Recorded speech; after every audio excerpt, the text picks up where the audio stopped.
Welcome to the সমালোচনার দুনিয়া। তো বন্ধুরা, আমরা নতুন একটা প্লেলিস্ট শুরু করতে যাচ্ছি, নতুন একটা সিরিজ শুরু করতে যাচ্ছি, যেটা হচ্ছে সিনে দুনিয়া।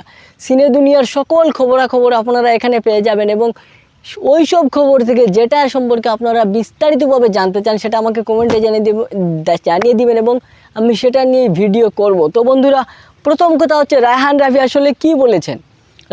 রায়হান রাফির কিছু কথা নিয়ে এখন বিতর্ক শুরু হয়ে গিয়েছে।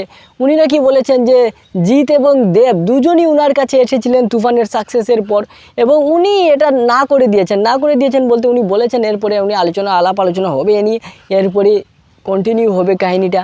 তো যাই হোক, এরপর দেব সাহেব ওই কথাটার বলতেছেন এটা আসলে ট্রু না, আমি এরকম কোনো কাজ করি না, এটা সে মিথ্যা কথা বলতেছে, যদিও ওর জন্য সফলতা রইল, কামনা রইল, বক্কর এটা। এখন কথা হচ্ছে ভাই, রায়হান রাফি কি আসলে এই কথা বলেছিলেন? রায়হান রাফি বলেছিলেন যে পশ্চিমবঙ্গ থেকে দুজন বড় স্টারের আবদার ওনার কাছে এসেছে, বড় স্টারের সাথে মানে আর কি সিনেমা করার মতো একটা চান্স তৈরি হয়েছে, উনি আস্তে আস্তে বসবেন এবং তারপরে ভাবনা চিন্তা করে এগোবেন। এখানে দেবের বিষয়গুলা পুরোপুরি ক্লিয়ারিফাই না হয়ে একটা স্টেটমেন্ট দিয়ে দেওয়াটা আমি মনে করি অনেক বড় ভুল হয়ে গিয়েছে।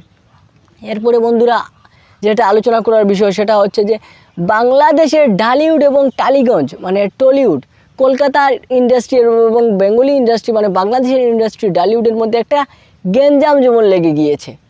একদল বলতেছে বাংলাদেশ এগিয়ে, আরেক দল বলতেছে পশ্চিমবঙ্গের সিনেমা এগিয়ে এবং এটা নিয়েও একটা সিস্টেমেটিক লড়াই চলতেছে। সেটা নিয়ে আমরা বিস্তারিতভাবে যদি আলোচনা করতে চাই, আপনাদের অবশ্যই মতামত লাগবে, আপনারা অবশ্যই কমেন্টে জানিয়ে দেবেন। এরপর বন্ধুরা, যে বিষয়টা নিয়ে কথা বলবো সেটা হচ্ছে করণ জোহর সাহেবের ধর্মা প্রোডাকশন থেকে মিস্টার করণ জোহরের ধর্মা প্রোডাকশন থেকে একটা যাচ্ছে তাই সিনেমা বন্ধুরা আসতেছে, আর সেই সিনেমাটার নাম হচ্ছে ব্যাড নিউজ। আমরা গুড নিউজ নামে একটা সিনেমা দেখেছিলাম ধর্মা প্রোডাকশনের থেকে ভাইয়েরা, সেটার টপিকটা যদিও ভালো ছিল, কিন্তু এখানে একটা ছেলের বা একটা সন্তানের যেটা মায়ের পেটে এসেছে সেই সন্তানের বাবা দুইটা, কত রকম কোন লেভেলের জঘন্য লেভেলের সিনেমা বানাচ্ছে করণ জোহর এবং এটা নিয়ে রোস্ট হবে আশা করি, আমি আনবো কিছু একটা রোস্ট, আপনারা কি বলেন? তো বন্ধুরা, এরপরে নিউজ হচ্ছে ডেডপুল অ্যান্ড উলভারিনকে নিয়ে রিউমার অনেক অনেক অনেক ছড়াচ্ছে। আগামী 26 তারিখ নাকি 28 তারিখ সিনেমা রিলিজ হতে যাচ্ছে ওয়ার্ল্ড ওয়াইড এবং আমরা সেই সিনেমার জন্য অধীর আগ্রহে বসে আছি বন্ধুরা। আর কিছু খবর শুনতে পাচ্ছি যে হাল্ক ওই সিনেমায় উলভারিনের সাথে ফাইট করতে যাচ্ছে, বিষয়টা ইন্টারেস্টিং হতে যাচ্ছে বন্ধুরা। এরপর বন্ধুরা, তুফান কীরকম কালেকশন করছে কলকাতায়?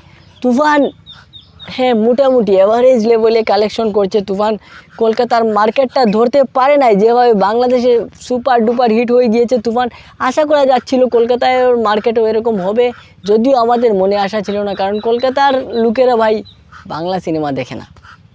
তো যাই হোক, এরপরে বন্ধুরা আমরা যদি আসি কালকি এ পর্যন্ত কত টাকা আয় করলো বন্ধুরা? কালকি এ পর্যন্ত প্রায় 1000 কোটি টাকার উপরে আয় করে ফেলেছে, অলরেডি 1000 কোটি টাকার উপরে আয় করে ফেলেছে এবং মেসিভ একটা হিটের দিকে এগিয়ে যাচ্ছে। এরপর বন্ধুরা, ওসিয়ত নামে একটা সিনেমা আগামী 2025 সালে আসার কথা, আমরা কিছু রিউমার পেয়েছিলাম, কিছু নিউজ শুনতেছিলাম যে রায়হান রাফির সাথে সুরঙ্গ টিমের কাস্ট থাকবে, আর আফরান নিশু থাকবেন তোমা মির্জা, কিন্তু এর কিছুক্ষণ পরই বন্ধুরা আমাদের রায়হান রাফি একটা পোস্টের মাধ্যমে জানিয়ে দিয়েছেন যে তুফানের পর উনি কী করবেন না করবেন ভেবে চিন্তে করবেন এবং উনি যেটাই ঘোষণা দিবেন এটা খুব ভালোভাবে বড় করে ঘোষণা আসবে, তাই ফাউল দিকে চেটে মানে কান দিয়ে লাভ নাই। এরপর বন্ধুরা লাস্ট যে সেগমেন্টে আসি সেটা হচ্ছে তুফানকে নিয়েই। তো বন্ধুরা, আরিত্রা জ্ঞান নামে কি একটা চ্যানেল আছে পশ্চিমবঙ্গে মানে কলকাতায়, সেখানের ওই মূর্খ মানবটা কিছু কথাবার্তা বলেছে তুফান সিনেমা নিয়ে, আর সেই কথাবার্তার মধ্যে কিছু কথা হচ্ছে যে ও বলতেছে আমাদের তুফান সিনেমা নাকি কাউয়া বিরিয়ানি।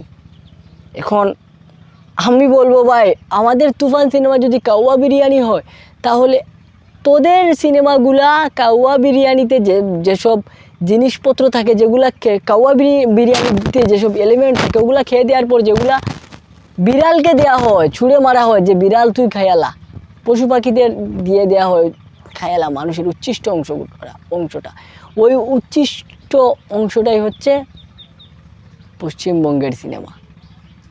মানে কমার্শিয়াল কোনো সিনেমাই নাই ভাই, যা বানাচ্ছে নাটক সিরিয়াল। কলকাতার মানুষরা দেখে পর্যন্ত বমি করে দিচ্ছে। তারপর ভাই তুই যে লেভেলের ছেলে, আচ্ছা এটা নিয়ে আমরা আলাদাভাবে একটা ভিডিও বানাবো। আর আমি আমার বাংলাদেশিদের দর্শকদের বলতে চাই, ভাই ডোন্ট সাপোর্ট হিম। বুঝতে পারতেছেন কি বলতেছি? মিশন শুরু করে দেন, আনসাবস্ক্রাইব মিশন। যতজন বাংলাদেশি আছেন ওকে আনসাবস্ক্রাইব করে দেন, পটর বন্ধ হয়ে যাবে আশা করি। তো বন্ধুরা আজকের মতো এখানেই বিদায়। আর সিনে দুনিয়ার আর অন্য একটা এপিসোড নিয়ে আসবো খুব তাড়াতাড়ি। দেখা হচ্ছে নেক্সট ভিডিওতে। আজকের মতো বিদায়, ভালো থাকবেন, আসসালামু আলাইকুম।